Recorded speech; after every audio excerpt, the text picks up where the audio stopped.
Assalamualaikum warahmatullahi wabarakatuh. Perkenalkan, nama saya Adi Saputra dengan nomor mahasiswa 530142203. Saya dari program studi Pendidikan Teknik Elektro Universitas di Semarang. Pada kesempatan kali ini saya akan sharing ya tentang uji regresi linear sederhana menggunakan aplikasi SPSS. Nah, mungkin dari teman-teman ada yang belum tahu apa sih itu analisis regresi linear sederhana. Nah, regresi linear sederhana ini merupakan salah satu metode regresi yang dipakai untuk sebagai alat inferensi statistik yang digunakan untuk menentukan pengaruh dari sebuah variabel bebas yang bisa disebut dengan independen terhadap variabel terikat atau dependen.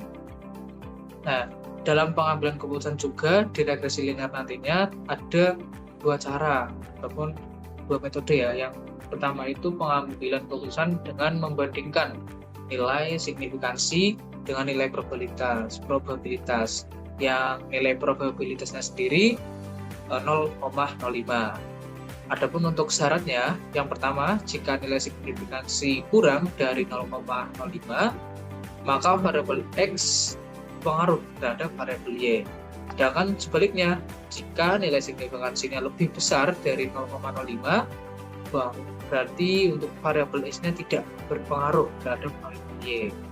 Nah, untuk metode yang kedua, yaitu membandingkan nilai T hitung dengan T tabel, atau nanti juga bisa disebut dengan uji T hitung maupun uji F hitung. Nah, adapun untuk syaratnya, jika nilai signifikansinya kurang dari 0,05 atau nilai T hitungnya lebih besar dari T tabel, maka terdapat pengaruh variabel X terhadap variabel Y. Kemudian yang syarat yang kedua, jika nilai signifikansinya lebih besar dari 0,05 atau nilai T hitungnya itu lebih kecil dari T tabel, maka tidak terdapat pengaruh variabel X terhadap variabel Y. Oke, pada video kali ini mungkin nanti akan lebih fokus pada metode yang pertama terlebih dahulu, yaitu tentang membandingkan nilai signifikansi dengan nilai probabilitas gitu. Oke, mungkin kita langsung saja masuk ke aplikasi SPSS-nya.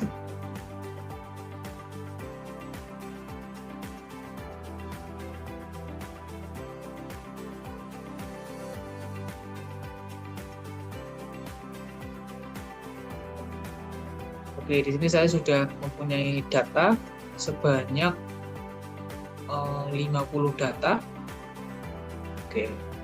Nah, ketika data teman-teman sudah dimasukkan ke dalam SPSS, yaitu teman-teman bisa mengcopy pastekan langsung saja di aplikasi SPSS-nya.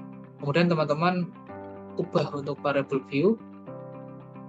Oke, yang pertama kita tentukan dulu untuk variable X dan variable Y-nya. Untuk variabel X, karena tadi datanya di atas, oke, X, kemudian untuk variabelnya yang kedua, Y. Nah, kemudian di sini juga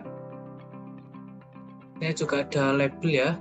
Label ini untuk memberikan nama, yaitu dengan judul tadi. Nah, teman-teman akan meneliti apa dan variabelnya itu dimasukkan ke dalam label. Misalkan saya akan meneliti tentang kualitas pelayanan terhadap kepuasan pelanggan di suatu restoran sate ambal begitu. Jadi untuk X-nya itu berarti kualitas pelayanan terhadap kepuasan pelanggan X dan Y. Oke, kemudian kita kembali lagi ke data view. Nah, di sini juga sudah berubah ya namanya ya.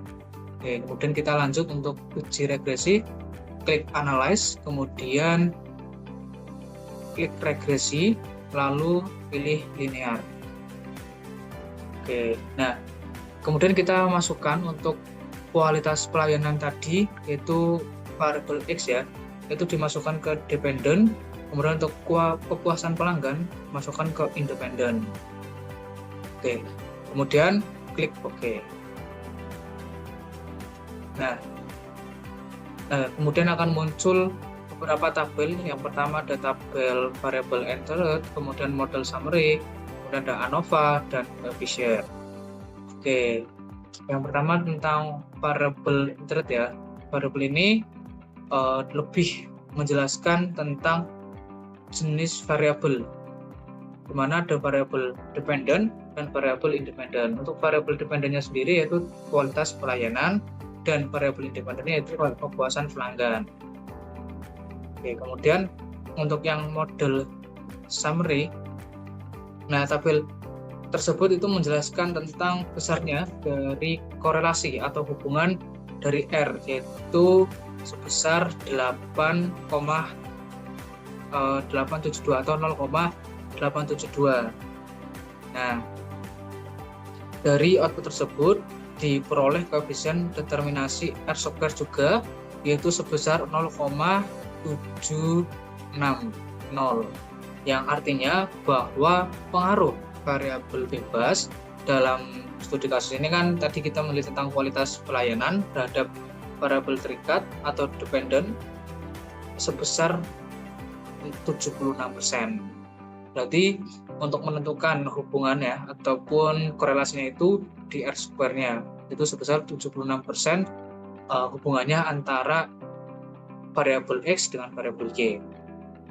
Oke, kemudian di tabel ANOVA kita juga bisa menganalisis bahwa untuk tabel ANOVA sendiri kita memasukkan yang dasar pengambilan tadi. Nah, saya ingatkan kembali lagi bahwa jika nilai signifikansinya, nah nilai signifikansinya ini kan 0,00 ya.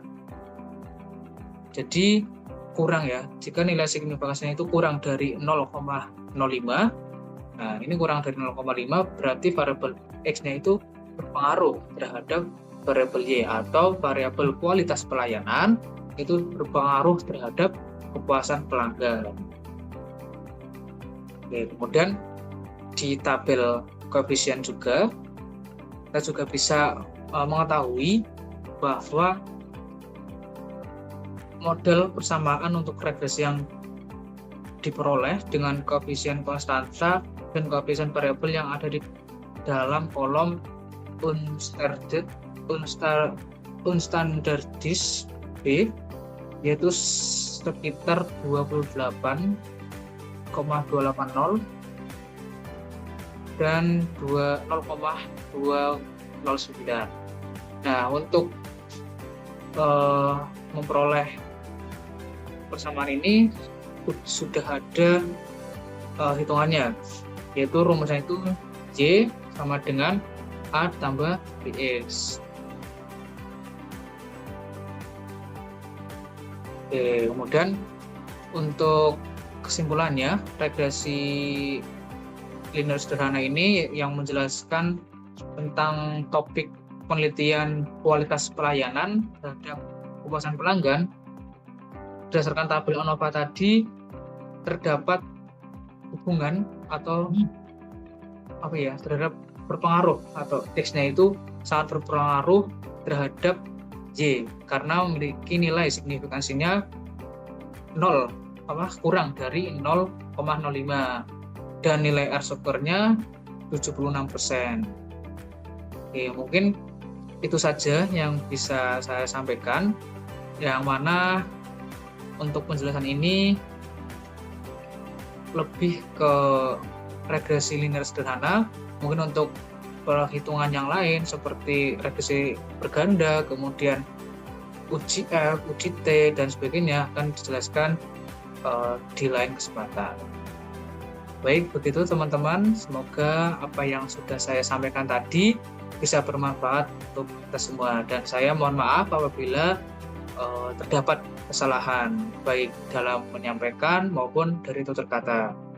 Baik, terima kasih. Saya akhiri. Wassalamualaikum warahmatullahi wabarakatuh.